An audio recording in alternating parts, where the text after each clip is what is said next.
All right, folks, so I'm in the woods today with my buddy Jesse. We're going for a mushroom hunt, and I found this little guy right over here. I saw it growing actually last week, but while we were in here, we decided to come back and check it out, and sure enough, it's still here. So this is Bearhead's tooth, same family as lion's mane, and apparently supposed to be really tasty. I haven't tried it yet, but we do have a positive ID, so let's see if we can harvest that, and we'll do something with it sometime. Also, while we're out here today, I'm going to set up that trail cam. I got that idea of just poking up some trail cams around here from the Wild Yam. I don't know if you've ever seen her. Her name's Jen, but she's got a great channel. She has a nice area where she puts up trail cams all over, and she shows you a lot of cool footage of animals. One of my favorites is actually, if I remember correctly, it's an eagle fighting off coyotes for a carcass. It's really cool. You should check it out if you get a chance. And tell her that Adventure Time Outdoors sent you. But anyway, let's get into this mushroom here. All right, so there we go. Jesse's gonna harvest that right now.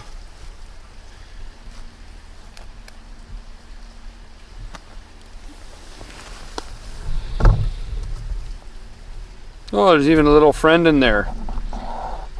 Maybe a little bit. A little spider crawling. Oh, cool.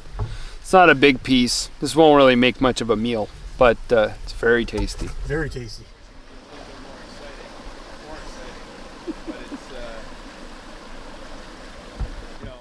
All right, so interestingly enough, recently in our area, there's been some sightings of cougar. Now, it hasn't really been confirmed yet or not, but from what the people have seen, it really does sound like they actually saw a cougar, and there has been an explosion of white-tailed deer in our area pretty recently. So anyway, that said, I'm gonna go ahead and pull out my trail cam. We're gonna set it up on this area here, looking down towards the water, and I'm hoping that we can maybe get some footage of some deer or some other critters around here. We have seen sign of moose in here before. We're probably not far enough, quite far enough in to see a moose, but deer definitely. We have seen sign right close to the trail before, in the middle of winter with some small hoof prints. So I've got this nice tree right here. We're gonna go and set it up nice and low on the tree because it does go downhill here, so hopefully we'll catch something cool, and we'll be able to keep it out of the eyes of some people. So we can set this up and cross our fingers for something cool. All right. So here we have our trail cam. It's a Boblov. It's a cheap trail cam. I didn't want to get anything super expensive in case it does happen to go missing, but I do have a little lock on it, and I also picked up a constrictor lock to help keep it against a tree. So just to give you guys a quick look on the Boblov camera, it does have a little screen here on the side where you can replay all your videos if you want to. I'll turn that on for you real quick, give you a quick look.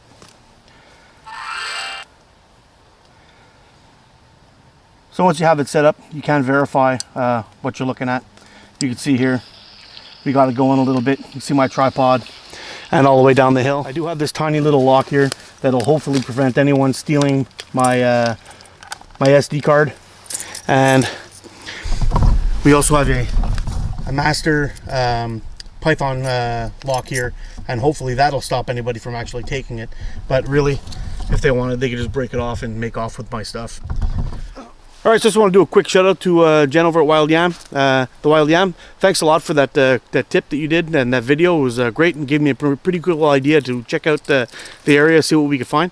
So we're going to keep on going with the mushroom hunt. A little bit later, we're going to stop for coffee, and I want to give you a quick talk about what to do when you're choosing your gear. So anyway, we'll move on, and we'll see you again soon.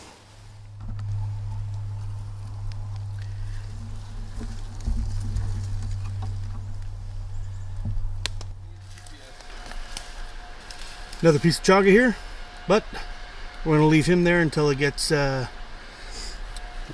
and cold.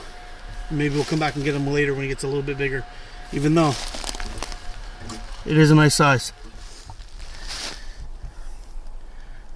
Well, there are mushrooms growing. I don't know what this guy is, but he's actually absolutely beautiful. It's kind of waxy, nice gills. Well, if these guys are popping up, maybe we'll be lucky enough to find some oysters. Well, found herself a little piece of chaga. But we'll leave that one on the tree, let it get bigger. Whew. All right, guys, so we're just taking a little bit of a break here. Got a little pot of coffee going, and I want to talk to you guys a little bit about a little change I've made in my kit. I got a little theory now that I've been kind of going with the last little bit, and it kind of takes a little bit of dirt time to kind of figure out what you want to do and what you actually do most while you're in the woods. But now when I'm making my kit choices, I'm really starting to figure out what kind of tasks I do more often than others. For the longest time, I was carrying a cold steel trail boss, and it's kind of like a little an axe that you can do anything with. It's like an all-purpose axe. You know, you could do you know, some felling, some splitting, some this and that. But really, I don't fell trees very often. I don't split wood very often. If I do, it's all really small pieces. So having an axe that's built for that is kind of a waste of time. Most of the stuff that I do is shaping wood and carving. So that's why I switched out my cold steel trail boss for this Husqvarna carpenter's axe. I'll give you a quick look at this and I'll show you why I like it. So the axe comes with this nice mask, pops off nice, but you'll notice at the blade is very, very flat, very straight. It's kind of hard to explain, but you'll see it's got almost no curvature to it. It's kind of deceiving at the way the bevel's been ground, but it's nice and flat. Now, the good thing about this thing is my old axe, I actually should have brought it with me to do a comparison, but I'll show a picture of it.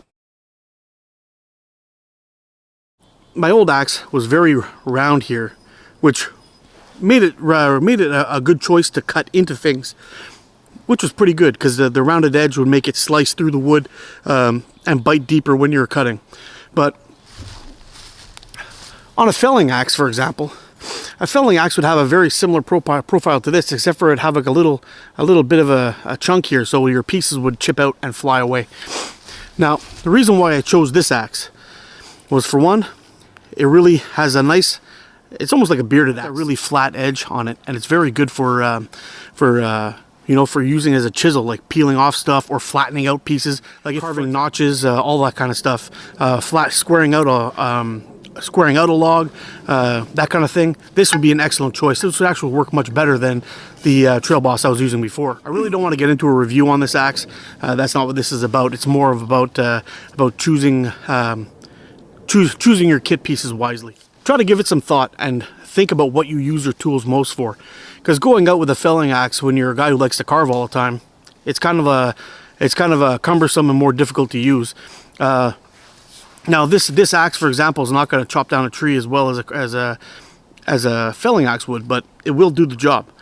It'll just take a few more swings. And if I wanted to split some small wood, was what I would normally do in the woods, this will take care of that too. But it's also not going to be as good as a splitting axe. But that's all right, because most of the time I use this axe, I'm using it for shaping and carving.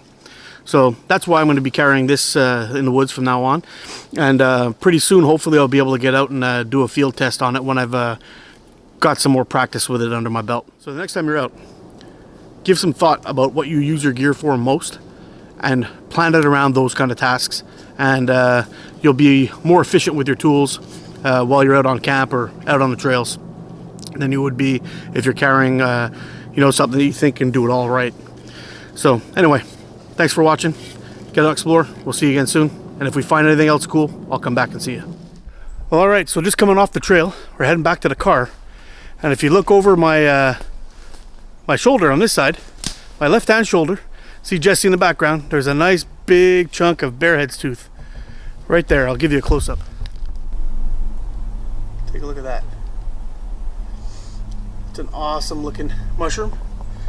And apparently very tasty. And we'll be finding out very soon.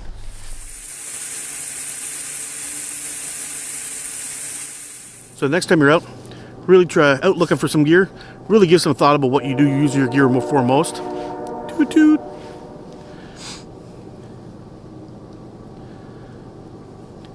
All right.